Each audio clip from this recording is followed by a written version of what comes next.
Hello everybody, I hope you're doing well as usual. Today I want to share a very short video and a suggestion for your meditation based on you, on meditating on yourself. And let's first establish what meditation is in this context. We're talking about being in the present without interference, allowing things to be. That's what we train, in essence, in meditation.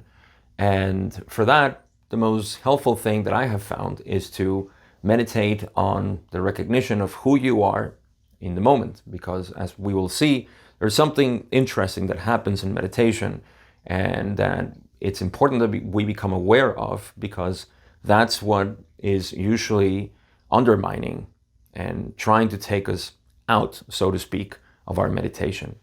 And so the model is very simple, as you may know from my teachings. There is awareness or consciousness of things, and those things can be all summed up into experience. We experience a body and a mind. That's our reality. And everything that we know is experience. You see? But then that leaves us with a very simple and efficient model, which is consciousness and experience. Everything that we have is experience, and what I essentially am is consciousness or awareness. And so when we sit in meditation, what we want to see is this. There's nothing else we can see. There's absolutely nothing else that we can see. Is obviously me being awareness. I can only be aware of experience. And when awareness is aware of itself, then is what we say nothingness, samadhi, sunyata, the void, etc.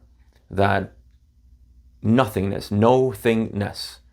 And so, of course, this is the recognition. I'm going really fast on this process, because this is the recognition of your own being. Those who have done the direct path with me would know what I'm talking about. And that's what this is directed to. And this recognition, once again, is when we divest ourselves from identities that have to do with experience, and we allow simply that which is to remain. That which is me, I. The I am is actually even more than what I essentially am. I am is an expression already of me. And yet it's a very good indicator of what I essentially am, because it brings me directly to that experience. So once we have recognized that, we see that awareness or consciousness then knows experience, right? This is the flow of reality as it should be. In fact, that's the flow of reality as it is. But then there's something interesting that's happening here, and that we're all acquainted with. And that is that there is a sort of reflection of awareness into the experience which produces the ego, or the separate self. You see, the separate self is a mirage of consciousness, because consciousness is projecting itself into experience and is identifying as that which is happening. And so we lose the capacity to simply look at experience without biases. And those biases, of course, have to do with the condition patterns that generate the ego. And so this is what we're interested in meditation. We're only interested in remaining here in awareness. And whatever experience happens, we're not opposed to it, but we're also not embarking on it. We're not attaching to the experience.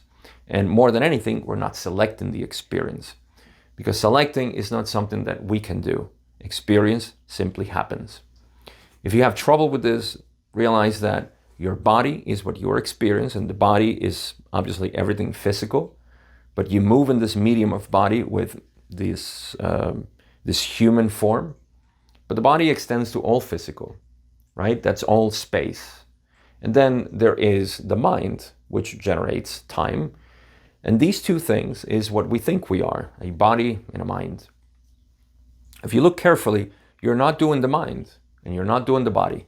They're being generated. You are experiencing body and mind. So we can throw body and mind, obviously, in experience.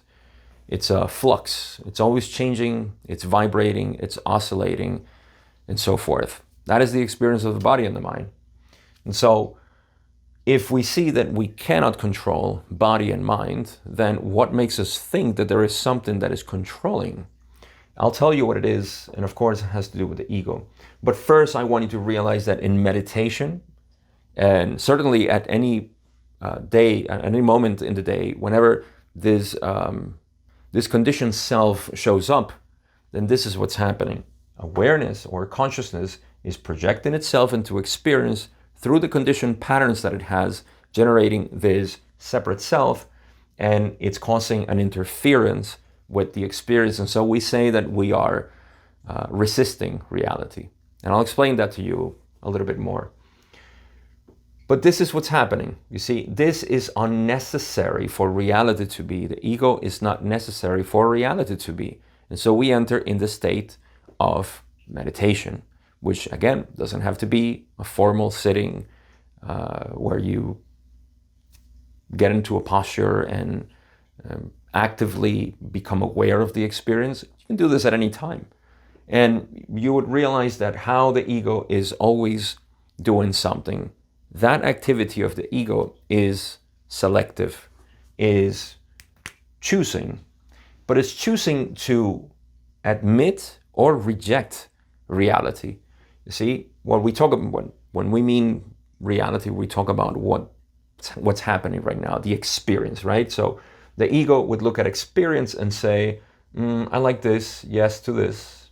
And then it would say, no to this one, no to this one, no, maybe yes here too. It's selecting, right? It's looking at experience and saying, I like this, I don't like this. This is desired, this is not desired. And so what's happening? Usually we say, we want to have only positive experiences. But if we define positive experiences as something that we select, right? The ego says yes to this, then we are creating its opposite. And the opposite will come to our lives, of course. At the same time that we generate something ideal, we generate something that is not so ideal. And so when we face it, we're going to have to suffer, because that's just the nature of the mind when it's identifying itself with the experience. And so we have this selectiveness, which is not necessary. Now, of course, when we say no to something, then there is resistance to reality. We're always saying no to this experience. I don't want to have this. I don't want to have pain in my body. I don't want to have this situation in my life, and so on. And yet it's happening. You can't do anything about it because, like I said, you're not selecting your experience. Experience is simply happening. And so you want to develop this equanimity, this indifference to experience. How do you do that? You realize that this is not necessary for experience to be. This ego does not need to select anything.